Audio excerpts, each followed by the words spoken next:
Kadtong akong amahan, si Anhing Severo Ubod, mag-istorya-istorya man to sila sa akong mga uyuan pod, mga iyaan, bahin aning kinabuhi bastaw, labi na gyud kinabuhi isminyo. Nya moingon dayon to siya, kining kinabuhi isminyo, og sa kamot pa kuno, ang kalipay kanirang kumingking, kaning uban diri pulos na kuno ni mga pag-antos. Ambot tinuod ba na ug kasuway minyo. Kanabang kalipay ra gyud kunong tinudanay, murag kanira kunong kumingking, ang karing upat nga nahibilin, mao na kuno ni ang pag-antos. So in short, murag iyang realization sa kong amahan nga naglabig yun ang pag-antos aning kinabuhia kaysa kalipay. No? O yun mo? Dunay mga tao din sa kalibutan nga galabi ang kalipay kaysa pag-antos. Kinsa man na sila? Pari. Na sila. Ragyan na. Way lain. Pari ragyan. Naglabi ang kalipay kaysa pag-antos. Na. Tuo mo, dili. Inyo sagtang husgahan. Pero na may mga pari nga nagdepresyon. Naam sa mga pari karon nga naglagot, nga kusmod kay mga naong, way kalipay. Di ba? Naam sa mga pari karon nga mamusil man gani. Di ang gito nakapusil og bata. Patay ang bata tinga o na ospital ba to? Ay naglagot ba?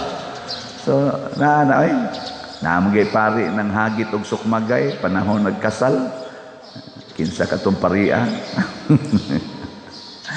Nang hagit og sukmagay, nakasimba sa kung kausa nga ang pari sa nang hagad sa sukmagay kay ang iyang kontra ni simba man. Diha gawali siya. Siya naam jud ka diri. Sakto man kanang imo, labaw pa mga kaspari. Sukmagay lang ta. Lingi sa kukisa kayang gipasabotan ni basig ako. So ang tinuod nga tao nga naglabig yun ang kalipay kaysa kasakit aning kinabuhia, mao gyud tong suod ni Kristo. Matod pa ni Kristo diri sa atong ebanghelyo, naghuna-huna ba di ay kamo nga magsubo ang dinapit sa kumbira sa kasal samtang ang pamanhunon uban kanila? Kung kuyog nimo si Kristo, murag pulos-pulos gyud aning kinabuhia ba? Pulos-pulos gyud kalipay ang atong matagamtam or imong matagamtam kaysa kasakit. Ningon din siya diri, apan moabot ang panahon nga kuhaon ang pamanhonon gikan kanila, magpuasa na sila, magsubo na sila. Nya kanus-a man si Kristo makuha gikan nato.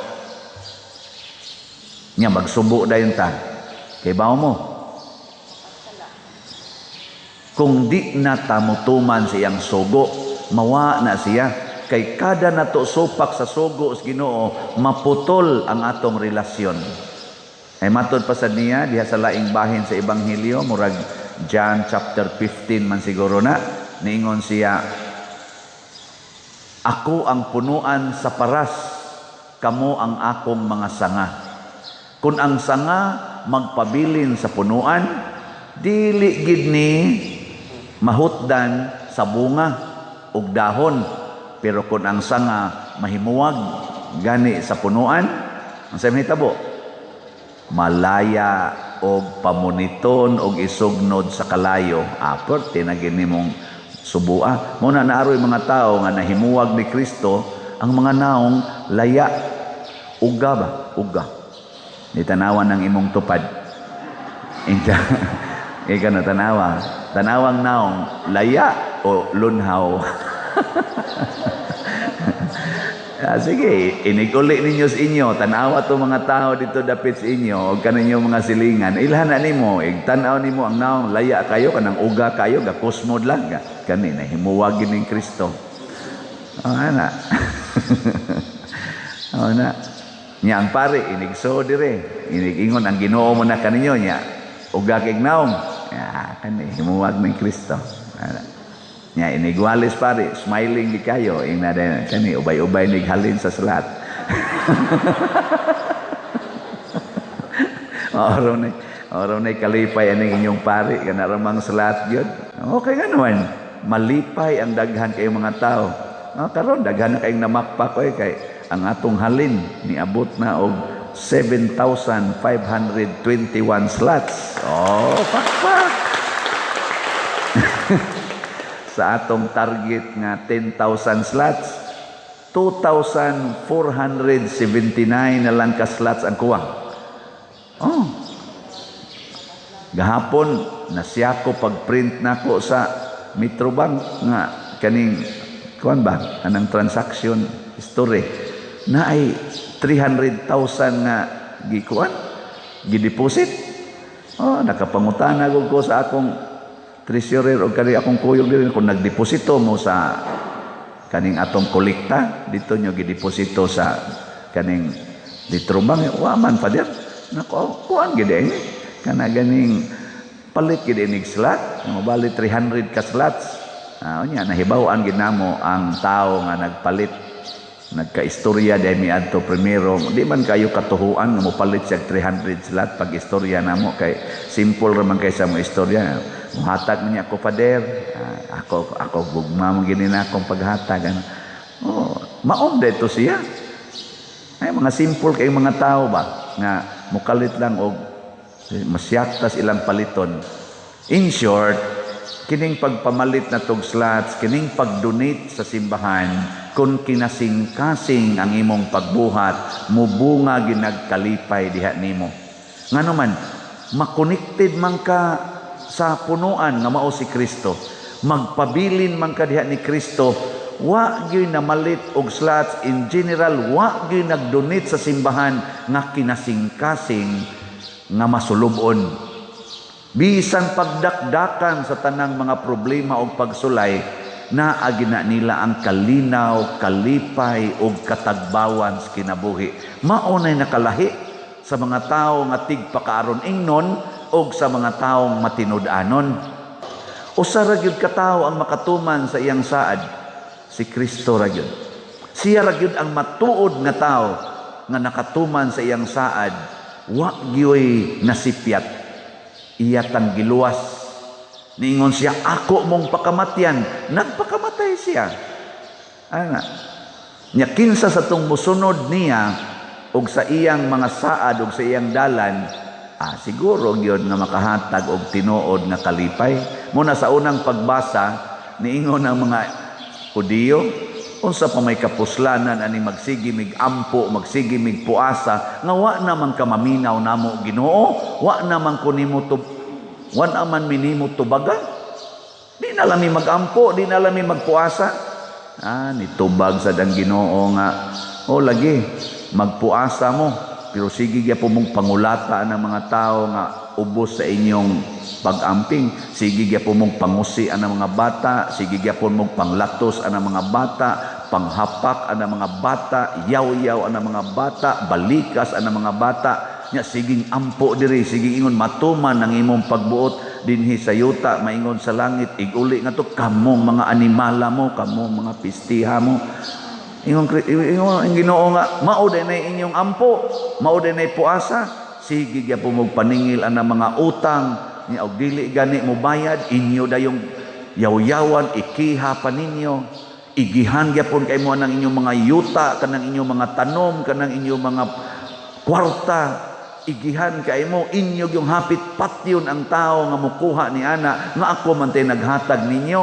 Nya maunay puasa, maunay ampo, di ta mo paminawon ana oy.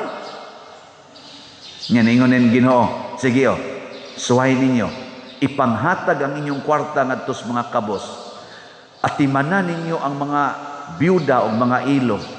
Tagain ninyo sa hustong suhol ang mga nag-alagad ninyo. Di ba bisag unsay inyong paminawon, inyong pangayoon, ihatag nako ninyo. Sa inyong atubangan na ako, sa inyong luyo, nag-atiman ko ninyo. Ninduta ng saara, no? Pero ang kondisyon, sunda ang akong kinaiya nga magsigig tabang. At anawalan ning atong simbahan din Ang mga wa kaanhi dinhi mga 3 na katuig or 5 katuig nga wa na kaanhi dinhi. Amasyak man jud kay gabot nimo, ha? Mao ni, wa na man ka. Pero para nako puol na kay ba. Di ta joke, wa jud ko pull eh. Excited kita dinhi kanunay hantod ta mga matay. Og mao nay giingon ni Kristo, kanus aman magsubo basta magpabilin mo nako. Og aron kita makapabilin Dios Ginoo, sundo nato og atong ibutang gyud sa atong hunahuna kinsa man ang pinangga sa Ginoo. Matud pa sa atong tubag sa Salmo. Unsa tay tubag nato Salmo?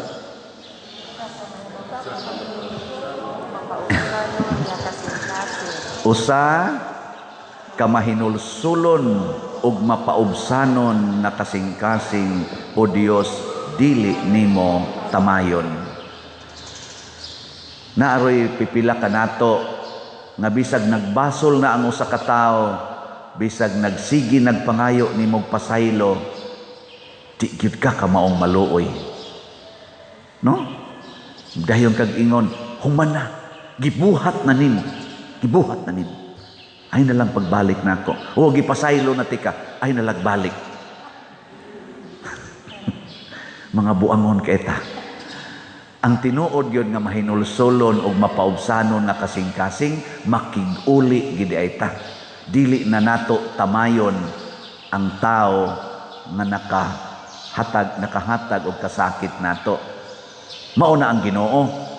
Nakahatag tag kasakit niya, kada nato supak siyang pulong, labi na yung muabi na gitasyawa, bakako na kaitastanan, kwarta na itong gihigugma, madinumtano na kaitastanan, patuyang taning kalami o kaulag sa kinabuhi aning kalibutana, nakapasakit kitag maayos Ginoo ana, nagpalaygit na ka, nag-abortion pa, siging inom anang pills, ambot apil ba ka ng pakulor anang buhok, kiskis anang kilay, kay mga binuhat mo na sa Ginoo, mga illegal logging, illegal fishing, graft and corruption, suyop anang drugas, palaygit, basiktomi.